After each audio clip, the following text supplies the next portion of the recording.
Let's go ahead and play. As bad as this report sounds, it's a complete and total whitewash. So we'll play the clip, come back, play the rest of the clip, and then I'll comment on it. They're coming with forced injections for you and your family, and if you don't take them, they're going to take you by armed force and forcibly do it. If you resist, they're going to kill you. But here's a woman who 6 months before had been in a car wreck, and then on her medical history, it said that her doctor had put her on some painkillers, but she was no longer on them. They blood tested her, didn't show any of the drugs. They still took her child because, quote, they ask questions, and they take your child when you ask questions. So you should know how dangerous the hospitals are. You should know when you go into them that they've got a quota of children to seize. Here it is. Well, the birth of a baby should be one of the most exciting moments that a couple will ever experience. But an aggressive campaign to screen newborn infants turned that moment into a nightmare for one Indianapolis couple. It's a story that you'll see only on 24-Hour News 8. This is little Kate Ellis. She's healthy and normal, but her birth was traumatic for her parents. It started just minutes after little Kate was born. A doctor walked in and told her that he was going to have to administer methadone. Methadone for a newborn baby?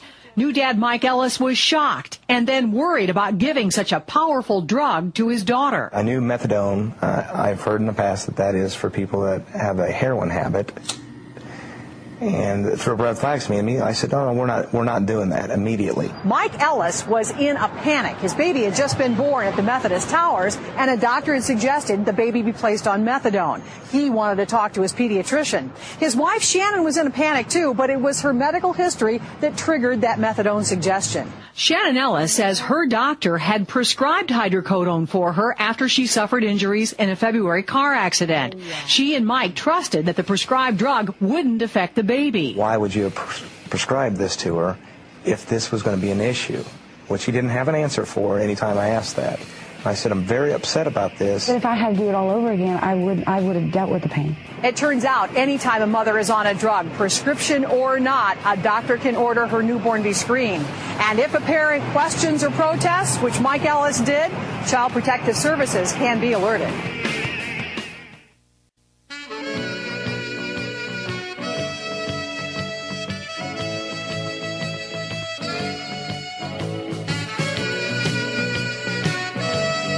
Now, while you're listening to this newscast, I want to tell you what the real policies are. When you go into any hospital, and it's 50 times worse if you're doing it on welfare and you're white, because that baby's worth between $300 and $500 to them, and you better just look out. And they admit that. They can take that child and the different agencies and adoption agencies. In some cases now, it's up to $500,000 or even higher. Just amazing. And they love middle-class families. They love that. But if it's a healthy white trash baby, guaranteed, because they love it when the parents don't know how to fight and go, it ain't right, I ain't done nothing. And they understand they don't know their rights, the system. They just tell them, okay, it's all right. Just sign the papers. We're taking the baby. Just don't say anything. You might get it back. Don't worry. And then they just don't come to the hearings. You just stay there. We'll work it out with you. And then they suspend rights. And they're federally and locally trying to just get to where there's no due process with these fake family courts, which in every case we've investigated are run by the pedophile rings. That's why they do it. They get the added fringe benefit with the poor kids nobody's protecting. They do medical experiments on them and also have their rape gangs on them. By the way, if you're listening for the first time and think I'm exaggerating, I'm not. They had to shut down 2 prisons in the last few years just outside Austin where they would systematically rape all the women and videotape it, women's prisons. The Texas Youth Commission, at every facility they were raping children. At some, they were selling them out and had the parking lots full at night of local officials coming to pay to rape the children. Texas Rangers for years were told to stand down. And again, I keep using that example because I live here in Texas. I see it. You can do a search anywhere, Indiana, Florida, Michigan, New York State. I mentioned they're murdering the kids with the pesticide and drug test. That's in the news. They take them, strap them down. That's mainly black kids, though. That's their favorite there for some reason. It's just that back we weren't as corrupt in the 50s and 60s, and then it came out in the 80s, And so you heard about Tuskegee and the syphilis and letting them die of it and spread it to hundreds of thousands. It's so amazing. Oh, no, your government's good. You know, that's my whole point here is the government is so corrupt, so bankrupt, so evil. And how this works is, it first started with, well, we'll test mothers we think are at risk for drug use, that have a conviction or have a history. See, when you go into any hospital, they have computers hanging on the wall, and the nurse is your little friend, and they sit them there, and you don't know it's really a police officer, basically, and that you are now confessing yourself.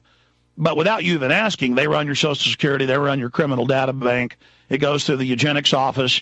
The health departments were set up as eugenics offices in the 20s and 30s, and they were originally called eugenics offices. But it goes through your modern eugenics office, the health department. That nexuses into the police database. But they then ask you questions. They go further. Had any dental work done? I sat there with my wife. Of course, we all know.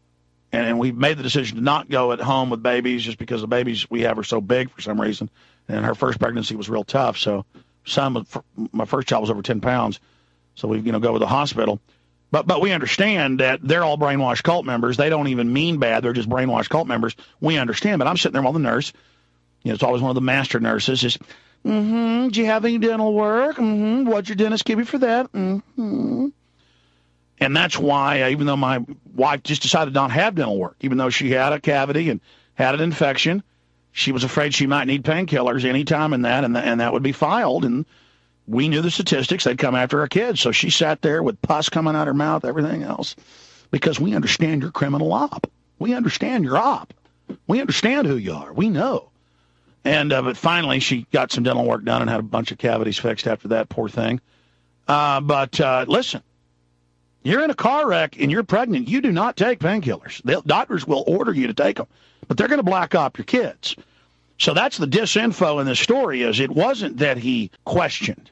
That's what the poor dad was told, and I'm going to get him on after. No, the CPS was already called. In fact, you hear that. Later they allude to it. Didn't matter that there was no drugs in her. Didn't matter there was no drugs in the baby. Didn't matter if it was legal. Didn't matter if it was 6 months before. They were coming, and nothing on earth was going to stop them.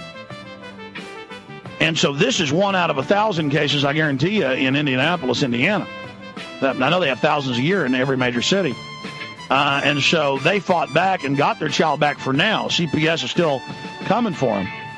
But we're going to break down how this works, okay? We'll be right back. Stay with us.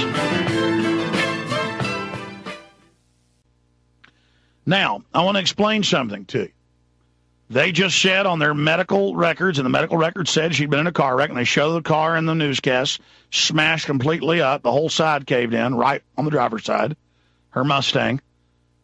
And this nice family, they come, they grab the child, the parents let them grab the child. I don't even know how you do that. I know I'd flip out. I'm sure the enemy's assessed me and knows that's my weak point. But the point is that... And, of course, the officers are desensitized. Well, we got to do this because all these drug addicts. You see, it's one thing if they've got a, quote, drug addict, okay? And then they know the person's had a history of being a drug addict, and then they still need to inform you under the Fourth Amendment that they're going to be taking your blood and using it against you. But see, these ignorant people don't know that. But see, now they're done grabbing all the drug addicts' kids and then going and putting them on Ritalin and Prozac and hopping more than 2/3 of the foster kids up on drugs, and they're 5 times more likely to abuse them than anybody else, so it'd probably be better for them to stay with the drug addict. And by the way, they usually don't even give the children to their family. The grandmas and people always want the baby they grab from some, poor 22-year-old woman that got hooked on pain pills. And no, the family doesn't get them. Some pedophile in another state gets them usually. I'm serious. Then, I guarantee it's a false test, they did some super complex, expensive test to find that, yes, the baby had, quote, been exposed. Not that the drugs were in the baby, but they do, I guess, some liver toxicity test to show that the baby had been exposed. But actually, I've read that taking Tylenol will show that, or other chemicals will show that in the liver. But the point is that she was in a car wreck, doctor said, take this, it was in her medical records. They used that, and the CPS came and grabbed the kid. And the media spins it that, they came because he had said, why are you going to give the baby methadone? That's a serious, form of basically synthetic heroin, which they admit is just as addictive. Oh, how dare you question a god, some power trip doctor? See, a lot of these doctors want the power to force medicine on you. And they'll use extreme examples, people that won't take medical care because they're Christian scientists or whatever. Hey, that's freedom. If some nuts want to not take medical treatment, and that's their problem. That's what freedom's all about. And again, I'm for reasonable things, like if somebody's leg's broken, they need medical treatment. But see, it's never going to be reasonable. The road to hell is paved with good intentions. That's what that means.